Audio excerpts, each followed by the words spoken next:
का श्री गणेशाय नमो नमः। मेरे श्रोतागण, मैं आपको रामायण में भगवान रामचंद्र जी जब रावण का वध करके विमान से होकर के चित्रकूट होते हुए जब प्रयाग पहुँचे, तो उन्होंने उनका विमान वहाँ से चित्रकूट से तेजी से आगे बढ़ा और वहाँ आकर के भगवान राम ने सीता को जमुना नदी को दिखाया और राम ने कहा कि बहुरी राम जान कहीं दिखाई, जमुना कलिमल हरनि हरनि सुहाई। उन्होंने जमुना जी को दिखाया जो कलयुग के पापों का हरण करने वाली माता जमुना जी को दिखाया। तो पुनि बहोर सुरसरी पुनीता, राम कहा प्रणाम करो सीता। उन्होंने जमुना जी का दर्शन कराया। फिर उन्होंने सुरसरी माँ गंगा, पुनीत माँ गंगा को दिखाया जो पवित्र। उन्होंने राम ने कहा सीता से कि सीता इनको प्रणाम करो। ये लंका कांड में के बाद लंका कांड में ही ये दोहा है, चौपाई। फिर रामचंद्र जी ने जानकी को कलयुग के पापों का हरण करने वाली सुहावनी यमुना नदी के दर्शन कराए। फिर पवित्र गंगा जी के दर्शन कराए। सीता जी रामचंद्र जी ने कहा कि इन्हें प्रणाम करो। सीता जी से उन्होंने ये कहा, ये लंका कांड के आखिर में है।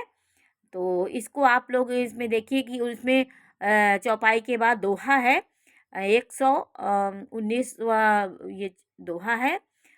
उसके बाद ये चौपाइयाँ हैं। तो उन्होंने तीर्थपति का बहुत प्रयाग का वर्णन किया है। भगवान रामचंद्र जी अपने मुख से सीता को तीर्थराज प्रयाग का महत्व बता रहे हैं। तो सीता को बता रहे हैं कि तीर्थपति पुनि देखु प्रयागा, निरखत जन्म कोटि अगभागा। इनको देखने मात्र से, तीर्थपति प्रयागराज को देखने मात्र से, जातक के दर्शन करने मात्र से करोड़ों जन्मों के पाप भाग जाते हैं। सीता जी से की महिमा बता रहे हैं। देख परम पावनी पुनि वेनी, हरनि शोक हरि लोक निसेनी। और पुण्य देख फिर उन्होंने वो सीता जी से ये फिर परम पवित्र त्रिवेणी जी के दर्शन कराए। उन्होंने सीता जी को फिर शोकों को हरने वाली और श्री हरि के परम धाम पहुँचने के लिए सीढ़ी के समान है। उन्होंने कहा ये पावनी गंगा का दर्शन करो जो शोकों को हरने वाली और श्री हरि के परम धाम पहुँचने वाली के लिए सीढ़ी के समान ये माँ गंगा है। फिर अत्यंत पवित्र अयोध्यापुरी के दर्शन करो जो तीनों प्रकार के तापों को और आवागमन रूपी रोग का नाश करने वाली अयोध्यापुरी का उन्होंने सीता को दर्शन कराया। तो रामचंद्र जी ने ही अपने मुख से प्रयागराज का वर्णन किया कि ये इनके दर्शन मात्र से तीर्थपति पुनि देखा, तीर्थराज प्रयाग को देखो जिसके दर्शन से ही करोड़ों जन्मों के पाप भाग जाते हैं। ये भगवान श्री रामचंद्र जी ने सीता जी से कहा। फिर परम पावनी त्रिवेणी जी के दर्शन कराए। फिर शोकों को हरने वाली श्री हरि के परम धाम पहुँचने वाली सीढ़ी के समान माँ गंगा त्रिवेणी के दर्शन कराने के बाद अयोध्यापुरी का उन्होंने दर्शन कराया।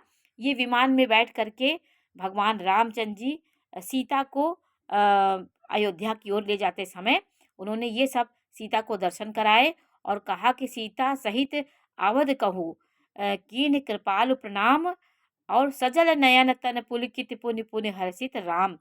ये 120 दोहा है। इसके पहले का वो प्रसंग था। यो कहकर कृपालु श्री रामचंद्र जी ने सीता जी सहित अवधपुरी को प्रणाम किया और फिर उसके बाद वो नेत्र और पुलकित शरीर होकर श्री रामचंद्र जी बार बार हर्षित हो गए। पुण्य प्रभु आई त्रिवेणी हर्षित मज्जन कीन, और कपिन सहित पिप्रन कहूँ दान विविध विध दीन।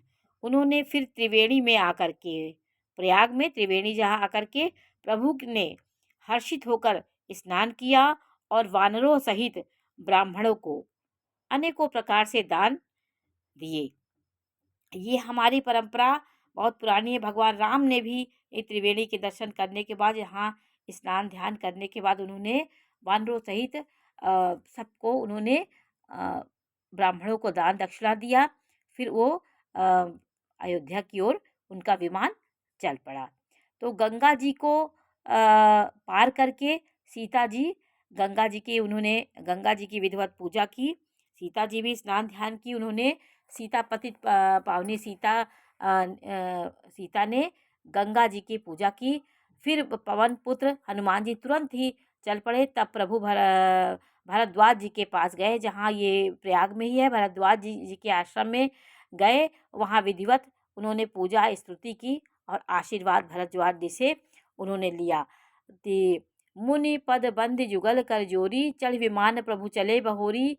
जहाँ निषाद सुना प्रभु आए, नाव नाव वहाँ कहाँ लोग बुलाए। दोनों हाथ जोड़कर तथा मुनि के चरणों की वंदना करके प्रभु विमान पर चढ़े। फिर आगे चले। जहाँ निषाद राज ने सुना कि प्रभु आ गए हैं, तब उसने नाव नाव कहाँ है पुकारते हुए लोगों को बुलाया।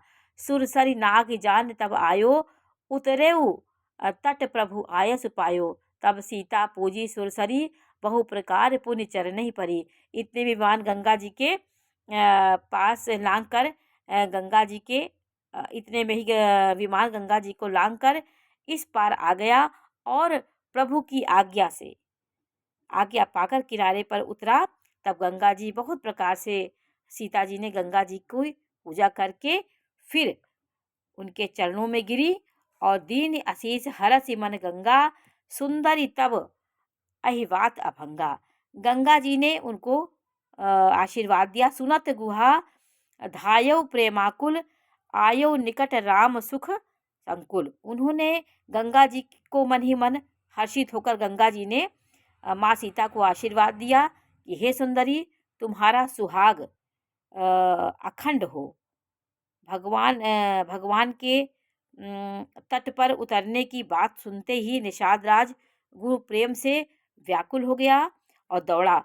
परम सुख के परिपूर्ण होकर वह प्रभु के समीप आया।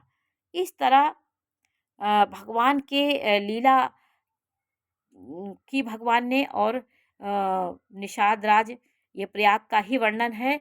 सीता को रावण को मारने के बाद विमान पे चढ़कर सीता जी को उन्होंने गंगा का दर्शन कराया, पूजा पाठ कराया और प्रयागराज का दर्शन कराया। प्रयागराज के पूजा पाठ की दान दक्षिणा दे के और फिर भरद्वाज ऋषि के आश्रम में उन्होंने पूजा पाठ करके फिर अपने धाम अवधपुरी को और उनका विमान चल दिया। तो ये लंका कांड में है। इसमें प्रयाग की महिमा का वर्णन किया गया है। तीरथपति देखो प्रयागा, निरखत जन्म कोट अग भागा। तो प्रयागराज की महिमा भगवान रामचंद्र जी अपने मुख से किए हैं।